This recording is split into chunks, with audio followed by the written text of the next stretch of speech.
Hi everyone, and welcome back to another HOI4 Vodcast podcast.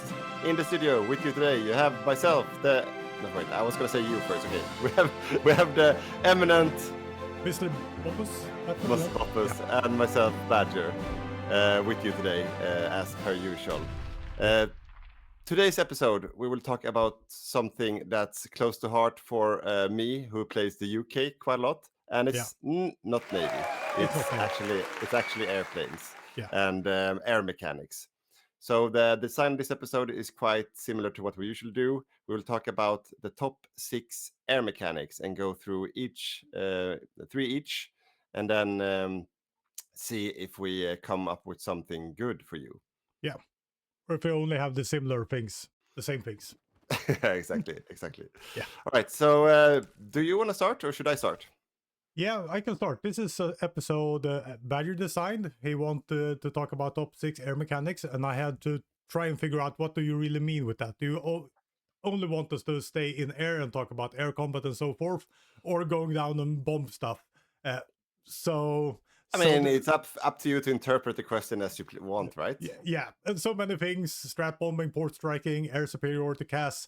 But I started with something that actually is just in the air, and that's air efficiency and range. One of the most important mechanics. Stole my first one. Yeah. Okay. I have bonus ones this time. Yeah. Okay. Yeah. But air efficiency and range it's the core mechanic. It's how well your fighters, bombers, everything do in air. So if you have 50% efficiency, it's like having 50% of your air force up and running. So it's really, really hurtful. And something I want to just push in here is that air efficiency, you can see it in the air box, but you can also see every individual airplane's air efficiency. So it could be that your fighters are lacking in efficiency. They're down at 20%. Your bombers are at 100%. And you think, yeah, we're kind of all right in the air war. I have 50%, they have 50%. I would say that's a huge thing. But air efficiency in general is, huge. Yeah. And just to make it plain simple for those of you who heard this for the first time or wondered what it actually does. So just to give an example, if you have a wing of 100 fighters flying into a zone and it says air efficiency 50%, that means that it's only 50 fighters actually flying. 50 of them will be left on the ground, never taking off. And that's how they illustrate the efficiency. So range actually means that you have more planes actually flying and not staying on the ground. So it's a huge thing to have high efficiency. And that's why heavy fighters, for example, can be sometimes in some zones much better than regular fighters because more of them actually enter the battle, right? Yeah. We have guides about this.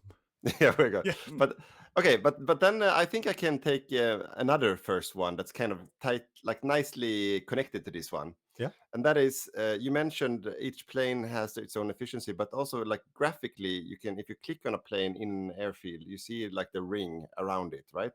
Yeah. So that's the operational range of an airplane, and that's kind of, roughly speaking, if you see that circle from that airbase cover like half the air zone, then you will have 50%.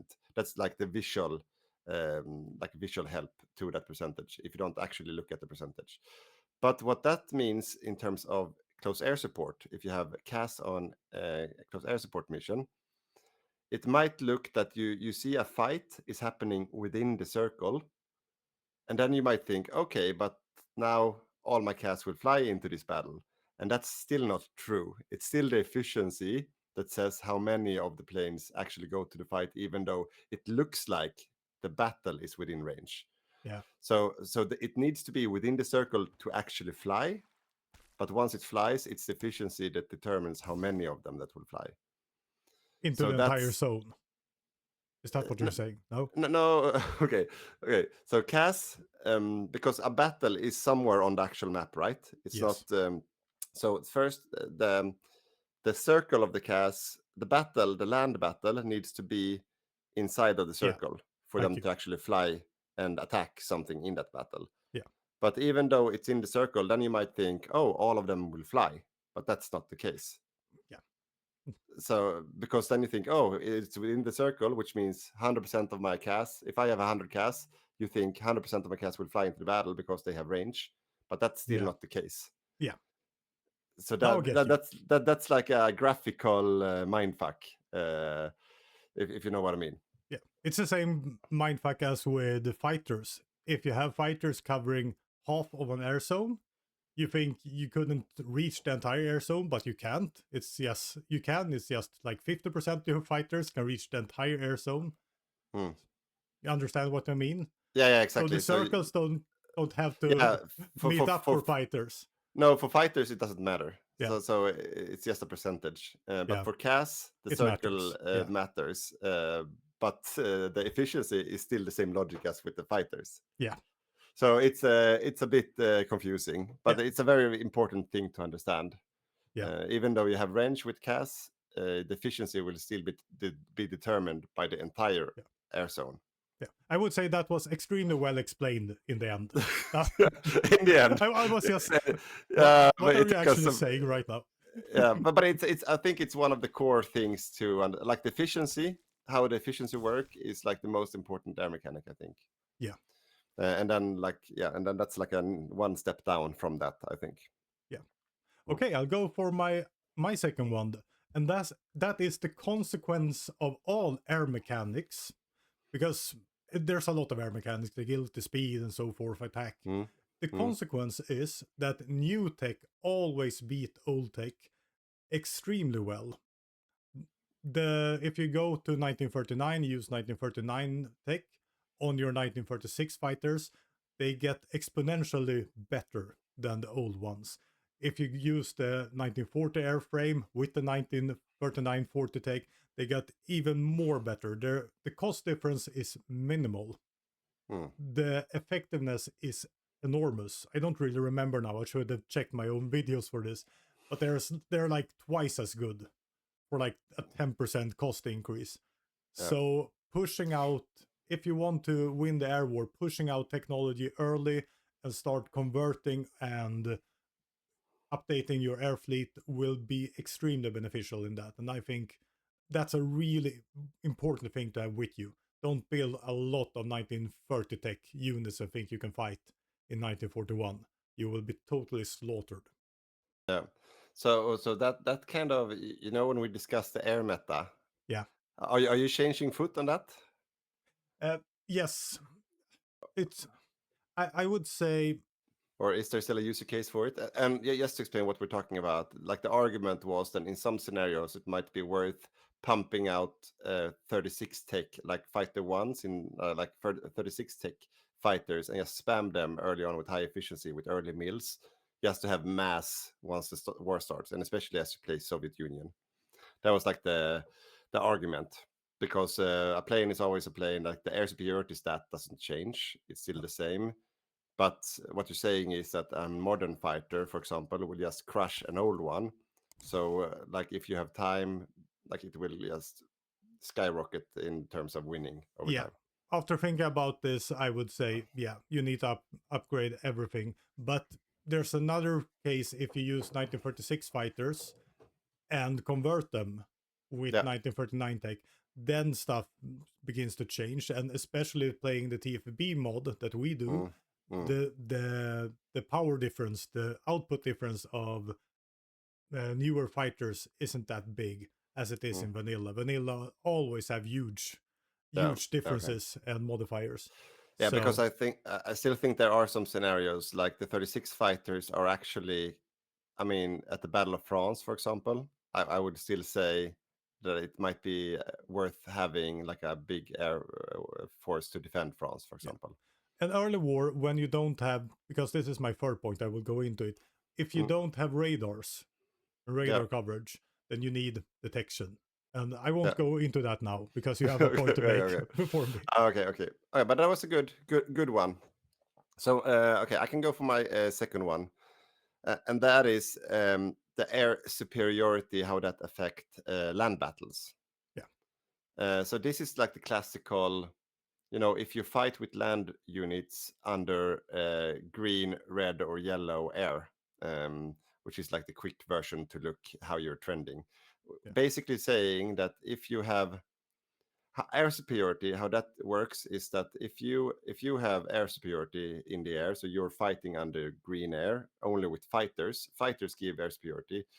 Okay, everything does that's flying, but okay. Yeah, But if you have air superiority, then the enemy gets debuffs. You yeah, don't get buffs, but the enemy get debuffs. yeah. That's how it works. And I think it's still movement minus in vanilla, right? As Yes, well, it right? is. So not only do the enemy gets lowered stats, but also as move slower Yeah, if it's still like that. I haven't checked it in a while, but so this is very important to know. That's what usually why you all of a sudden your unit starts fighting much better because the enemy gets so much debuffs in the fights, and you yeah, can start encircling them and everything. So that's why fighting with just some air against an opponent that has zero air is just extremely powerful. yes. You don't need much. You need like 10 fighters against 0. Yeah, and now I can't. I'm not gonna say how much debuff you can give the opponent, but I think it's defense and breakthrough you go minus on, right? And I Is it think it's up minus to 50%? yeah, I It's think it's just 45 or horrible. 50 Yeah, or yeah, it's a lot. Uh, yeah, but yeah, that's extremely powerful, anyways. So take what said last one. The actual stats with a grain of salt, but the point is that you should always have fight under green air with your units yeah. And if you can. to Yeah. roll back to that with what we're talking about, how a lot of fighters against better fighters. Mhm. Yeah, there is a user case, especially early game, to have a lot, just to have air superiority. You don't want to grind it. If you're gonna No. win, if I do this, I will win in 2 months, Mm. then you're fine. But if it's gonna be a prolonged battle, you're gonna try to fight against the UK over the channel and try to grind down his air force, then mass is not the way to go. No. No. Uh, All because right. let's transition, because mass has another point, and that is detection. Yeah. I've been talking about detection kind of a lot, I think, at least 3 times now. I made a guide about it, and in some other. And no one still understands it. No, I watched my own guide. I think I need to remake this guide Yeah. because I almost didn't understand it. But the important thing with detection is what you get from radars, and everyone know that radars are amazing when you fight in the air. But the thing is that detection, it makes a huge difference. Having 100% detection will increase your damage output enormously. Having Yeah. low detection will make the enemy have an edge. Even if you have more fighters, if you have a low detection and in more fighters, your extra fighters won't help because they won't find the enemy. So I won't deep dive. I try to deep dive in this in podcast versions. Try to just Yeah. keep it simple this time. Difficult without any visual aids, but yeah. Yeah. But the thing is, and the most important thing is, if we're talking about mass, is that fighters give detection. It's really intuitive. If you have 3,000 fighters up in the air, you will find stuff. Yeah. So up to 3,000 fighters, you will gain detection. So, and detection, yes, early on when no one has radars or bad radars, detection is king in the battlefield. So I agree with you that massing early on can make a huge boost in the beginning, because you will Yeah. find more airplanes, you will shoot them down and Mm. kill. But that's an enormously important air mechanic to understand. If you rule the detection in an area and the Mm. other one doesn't understand detection, it could mean that you can have a smaller air force, cheaper air force, and still win. Do you know if radars still stack for detection? Like, is it? Do you know if it's worthwhile having more than one radar, Mm. overlapping radars? Oh, you're putting me on Uh, the spot. I'm pretty sure they okay. don't stack. I'm pretty sure they don't stack. Okay, it was such a long time ago. I researched this, but like back in the days, I'm pretty sure radar stacked when it came to detection. But Yeah. I'm not sure. Someone comment Yeah. if you Yeah, do know. it. Comment. Is it worthwhile having multiple radars overlapping It's if it's they have the same range? it's a little bit embarrassing. I've been doing air testing. It wasn't that long ago even. No, Using but I radars. mean, But yeah. it's we're getting old. The memory is not with us anymore. Dementia. Dementia. Striking. Yeah, exactly. Yeah, no, I mean, it's actually like sometimes I have to watch my own guides for like we started to do guides like 2 years ago, Yeah. and I mean it's difficult to remember like point number 5 in a certain mechanic Yeah. for 2 years ago. Like you, even though you play the game, you play on instincts most of the time, right? Yeah. Because you know this is a smart thing to do, but exactly how it works, you kind of forget it over time, right? Because Yeah. there's so much. It's like flying an F-16. Like there's so much you need to know, right? Yeah. Yeah, Even you though, implement it in the way you play. You yeah, understand, okay, I need to understand this, I need to do a little bit more like this or a little more like that in the yeah, battles. And then why? yeah. And no one, yeah, you don't need to understand how aerodynamic, like air, we call it like why an airplane actually flies, as long as you understand that it does fly and how you fly it, right? Yeah. To work on the F-16 reference. That was my okay. Yeah. Never mind. Let's move on. Yeah. Okay, so detection was your one. Yeah. My third one. Your third one. Okay, then I go into my favorite one. Yeah. So I saved as my third one. Yeah, the last Yeah. one, and that is ground support or air support. Yeah. So I've been talking about this many times, but this is the other one. So if you have air superiority that gives the enemy a debuff, then air support is what gives your unit a buff in a battle. So if you have CAS or scout planes or tactical bombers on so air recon or ground attack missions, then or close air support missions, then you get something called air support in the stats on the units, and that gives you a buff on your attack stats when you attack. And so it's not the actual. It's not the same as ground attack, because ground attack, that's the plane actually attacking the target. Yeah. But if you do that mission where the plane actually attacks, then you can also, the side effect of that is that your units also get a stat, like a buff on the attack stats in the land battle as well. Yeah. So They hear the sound of Stuka bombers, get happy and run faster. exactly, Shoot more. shoot Yeah. shoot better. Shoot better. Yeah. Yeah, increased soft attack and hard attack. Yeah. So that's I think it's like my gut feel says it's 35%. It's the cap in vanilla. Yeah. I'm not sure, Something in or 30. is it it's capped, and then you can buff it on top of that with modifiers. So it's I have this is the thing. I have to watch my own guide, but it's Yeah. very powerful. So you can there's a soft cap and there's a hard cap, and I think the soft Yeah. cap is 25 maybe, and then 35 is the hard cap. Yeah, something like that. Yeah. But it's very powerful. So and that's also one of the reasons why it's worthwhile. Like let's say you play a minor in multiplayer and you don't have a single airplane, but it's still worth for you to go down like the doctrine that gives you air support or ground support, because that will modify the buffs on your units if you have friendly air on top of you. Yeah. Then you get more buffs even though you don't fly any planes. Your Yeah. units get better, fight better, because you have the air doctrines. So Yeah. it's very powerful. Yeah. Yeah. And modifiers are enormous in this game. Modifier on modifier. And that's why air superiority is so important. If you get a 50% debuff, it just kills all your modifiers, everything you work for. Just Yeah, and the ground support advisor is one of the best ones to have as a ground fighting nation, right? Yeah. As well. You usually have like one of the air advisors or one of the military advisors that you can give ground support. So that's very powerful. That was 6 18 minutes. Could I make an extra one? A bonus? Yeah, sure. Yeah. We're in Christmas times, so why not come with extra gifts? We need to order in some hats. Yeah. Yep. Yes. I think it's really easy to think that CAS damage and damaging units with CAS goes automatically. If you're pushing in a lot of CAS into an air zone where you have enemies, you might think they are starting to make damage on the units, and they don't. The only time you make CAS damage is if you are in a fight. Yep. Then the CAS comes in and start bombing stuff.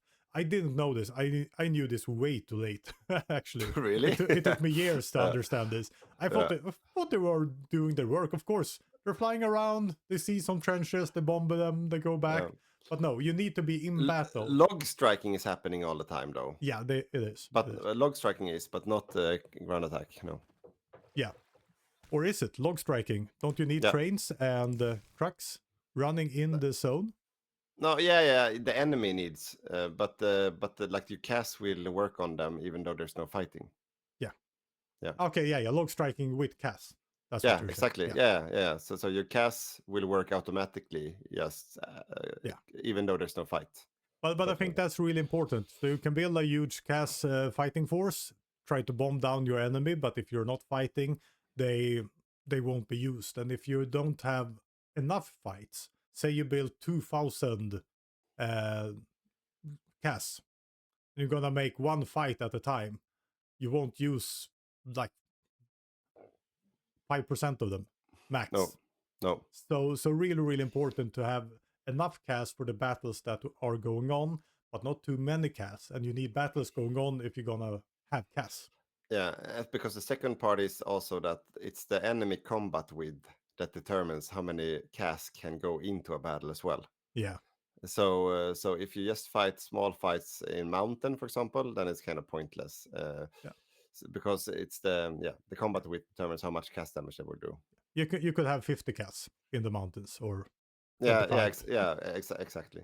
Yeah, So yeah, no, but that's a very good point. So I mean, there are strategies if you play the game that you just do like a lot of crappy infantry with a lot of org, yeah, and then make sure that have a lot of casts on top of that, because then you just attack and you want fights to just go on for a long time. yeah, That's why you want to have a high org, and then you let all the casts do the damage, because then you open up so much combat width everywhere, so yeah, all your casts can actually fly at the same time. yeah. So that's it's That's an fun. extreme, yeah, it's fun, but it's and it basically only works if the enemy doesn't have any air force. Yeah, But yeah, but in some like single player it works wonders. yeah, yeah, um yeah, that was a good bonus one. yeah. 21 So minutes. Is that? 21 minutes, perfect. So I hope you guys enjoyed this guide and learned a bit about air mechanics. If you want to know more, or you question what we said, if that's valid, you can actually watch our guides from the past saying how it actually works. Then you know Yeah, all the detailed mechanics. Most of them are regular guides. Some of them are also Patreon guides. yeah. So if you want to support us, you can also check that out. I'm not going to say where. That's up to you to figure out if you're interested. It's a You'll it's a find it. mystery. Yeah, it's Yeah, a mystery. No. yeah, All right. So happy holidays, everyone. yeah. Wrap Until up. next week. Yeah. Until next week. Yeah. See Bye. ya.